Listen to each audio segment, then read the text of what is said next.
तो आज दिन भर उत्तराखंड के आईपीएस अफसरों से कोरोना काल में उत्पन्न हुई आपदा और कानून व्यवस्था को लेकर हम सवाल जवाब करेंगे और कर रहे हैं। मंथन इस बात पर कि प्रशासन के पास इस आपदा से निपटने और सिस्टम में एक्टिव जालसाजों पर शिकंजा कसने के लिए फौरी तौर पर क्या कुछ प्लान है।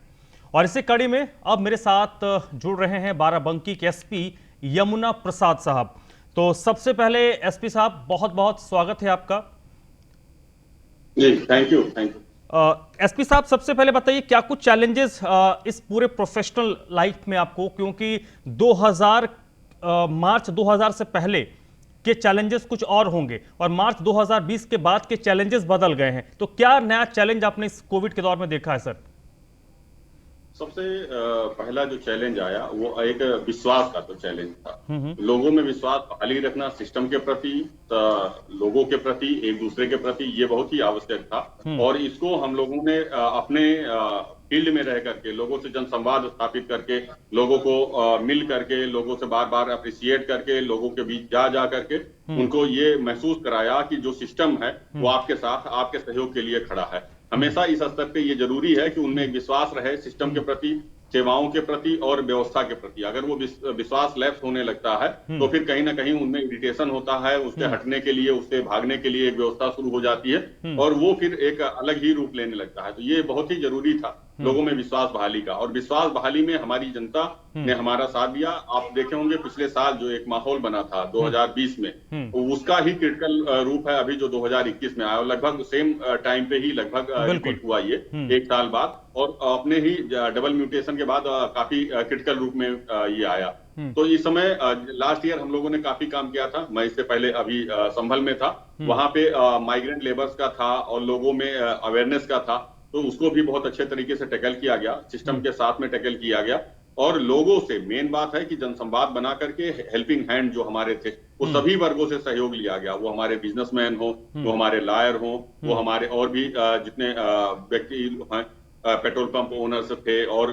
फैक्ट्री ओनर्स थे, उन सब ने बढ़ करके इसमें सहयोग किया। और हमारी पुलिस ने, खासकर बताऊं कि हमारी पुलिस का एक स्थिति ये है कि हमें फील्ड में भी रहना है, सबके साथ भी रहना है और सबसे जनसंवाद भी बना के रखना है, सब में विश्वास बहाली के रूप में कि पुलिस आपके साथ, आपकी सुरक्षा में है, और हर स्तर पे इस सेंटेंस को हमें जस्टिफाई करना है। इसलिए लगातार हम लोग फील्ड में रहे, लोगों से सहयोग लेते रहे, लोगों में विश्वास बहाली करते रहे और उनकी सुविधाओं को, जो उनमें समस्याएं थी उसको, समस्याओं को निराकरण करते हुए, सुविधाएं बढ़ाते हुए हम लोगों ने एक साल पूरा पार किया। और जब डबल म्यूटेशन का अभी दौर चल रहा है, बहुत ही क्रिटिकल टाइम चल रहा है और आने वाले समय में कुछ भी नहीं कहा जा सकता इसमें कि क्या होगा उस तौर पे मानसिक रूप से एक विश्वास बना रहे, मानसिक रूप से हम तैयार रहें, स्ट्रेंथन रहें, ये बहुत ही आवश्यक है। हम अपने पुलिस लाइन में भी हम लोगों ने काफी काम किया। हमारे पुलिस वाले, अभी एक बड़ा कार्यक्रम इलेक्शन का था जिसको बहुत ही अच्छे तरीके से पूरे पुलिस वर्ग ने लग करके उसको कराया, और उसमें फील्ड में भी रहना है, लोगों के साथ भी रहना है। इसमें पुलिस वर्ग ने बहुत अच्छा काम किया।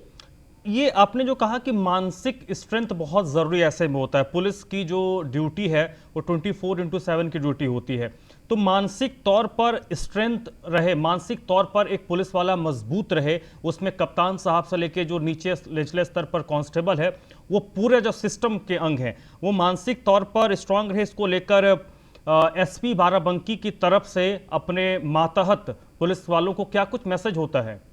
जी, केवल मैसेज ही नहीं, इन्वॉल्वमेंट होता है। हम लोग इन्वॉल्व रहे, हमारा कांस्टेबल से लेके मेरे स्तर तक हम लोगों ने एक परिवार, एक टीम के रूप में अपने आप को अटैच किया एक दूसरे से कि ये कोरोना काल है और बहुत ही पैंडेमिक है, ऐसा महामारी का दौर है जिसमें हमें कुछ पता नहीं है कि क्या होगा। एक अघोषित दुश्मन है जिससे हमें लगातार लड़ाई करनी है, और उस लड़ाई का समय नहीं निश्चित है कि 2 दिन में खत्म होगा, 10 दिन में खत्म होगा, 200 दिन में खत्म होगा। तो ये अनवर्ड हमें लड़ना है, क्योंकि लड़ाई हमारी कंटिन्यूअस प्रोसेस में रहेगी और ऐसे सिस्टम से रहेगी जहां पे हमें प्रोटेक्शन भी देना है और लड़ाई भी करनी है। तो हमें इसके लिए सबसे ज्यादा जरूरी है मानसिक रूप से स्ट्रेंथन रखना अपने आप को। तो हमने अपने यहाँ, हमारे यहाँ जो पुलिस लाइन है, इसमें हमने कई प्रोग्राम शुरू कराए। सबसे पहला प्रोग्राम तो मेन था जो हमारे यहाँ कुछ लोगों को योगा कराना, योगा कराया गया यहाँ पे इसमें लोगों को मोटिवेट करने के लिए, और यही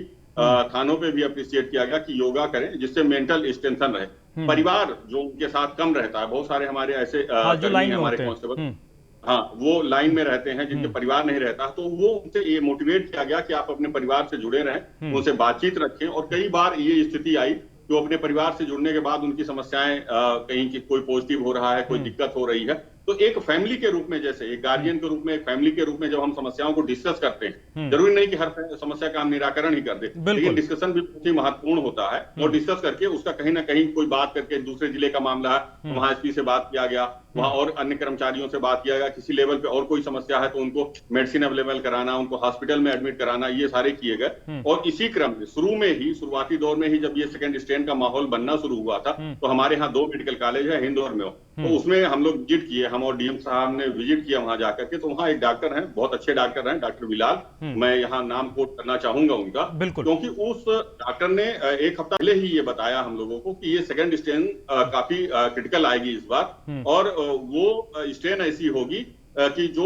केसेस 6 दिन में इंप्रूव होते थे, 6 दिन में उनका इंपैक्ट आता था, अब 6 घंटे में आना शुरू होगा। तो इसलिए आपको पुलिस फोर्स भी डिप्लॉय करनी पड़ेगी, लोगों को मोटिवेट भी करना पड़ेगा, और ये स्थिति आ गई। और विदिन मतलब 4-5 डेज ये स्थिति हमारे यहाँ शुरू हो गई। तो इसी क्रम में हमने अपने पुलिस लाइन में हमारा जो हॉस्पिटल था उसको हमने कोविड हॉस्पिटल में ही कन्वर्ट कर दिया, तात्कालिक रूप से ही कन्वर्ट कर दिया पहले दिन से। और उसमें हमारे 10 बेड कंटिन्यू थे, उसमें ऑक्सीजन और उसमें मेडिसिन, ये सारी चीजें ला करके, डॉक्टरों से बात करके, जो हमारे अपने डॉक्टर थे और जो हमारे प्राइवेट सेक्टर के डॉक्टर थे, उनसे कांटेक्ट करके ला करके उनको रखाया गया यहाँ पे,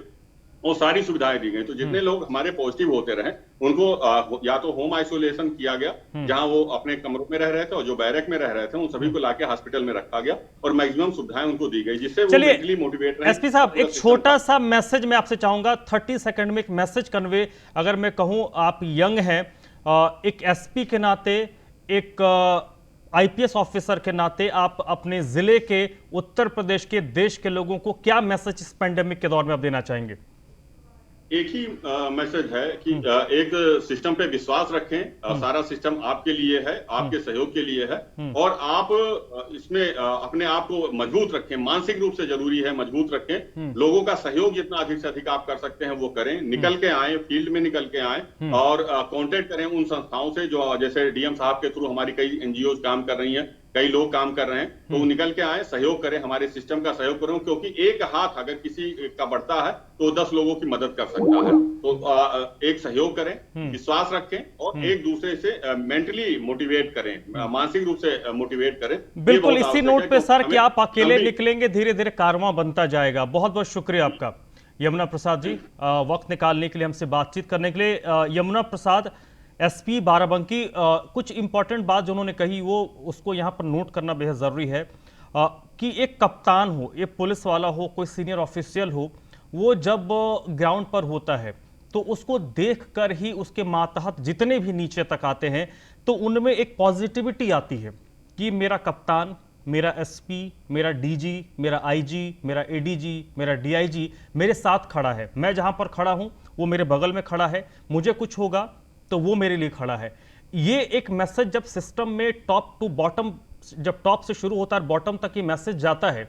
तो उसका इंपैक्ट ये दिखता है कि आपने इस पूरे कोविड के दौरान देखा कि कई पुलिस वालों ने एक मिसाल कायम की है। मिसाल इस सेंस में भी आप कहें कि पुलिस को लेकर जनता के बीच जो छवि थी वो 50-50 वाली आप कह सकते हैं। कुछ लोगों में पुलिस को लेकर बहुत अच्छी छवि है, तो कुछ लोगों में पुलिस को लेकर छवि अच्छी नहीं मानी जाती थी। लेकिन इस कोविड के दौर में कई ऐसी कहानियां, कई ऐसी तस्वीरें ना सिर्फ उत्तर प्रदेश बल्कि देश भर से आए हैं, जिससे पुलिस का एक नया चेहरा उभर कर सामने आया। आपके घर में खाना नहीं है, आपने पुलिस वालों को, स्थानीय लोकल पुलिस को फोन किया, वो आपके लिए राशन पहुंचा देते हैं। आपके घर में कोई डेथ हो जाती है, शव को कांधा देने के लिए 4 लोग नहीं हैं, आस पड़ोस के लोगों ने मुंह मोड़ लिया है, नाते रिश्तेदार कोई आपके पास नहीं आ रहे, आप स्थानीय पुलिस को फोन करते हैं, पुलिस वाले मौके पर पहुंचते हैं, कांधा देते हैं, पैसा नहीं होता है तो सारी व्यवस्था का जुगाड़ करते हैं, उसके बाद बाकायदा मुखाग्नि भी देते हैं। ये इस दौर में पुलिस वाले कर रहे हैं। तो ये एक ऐसा दौर है जिसमें पुलिस ने अपनी एक नई छवि देश और दुनिया के सामने रखी है। तो इसीलिए आज हम मंथन कर रहे हैं पुलिस वालों के साथ, और पुलिस के जो मुखिया हैं, कप्तान हैं, डीजी हैं, आईजी हैं, एडीजी हैं, उनसे हम बात कर रहे हैं कि क्या कुछ चैलेंज उनके सामने आए और कैसे वो लोग इससे पार पा रहे हैं।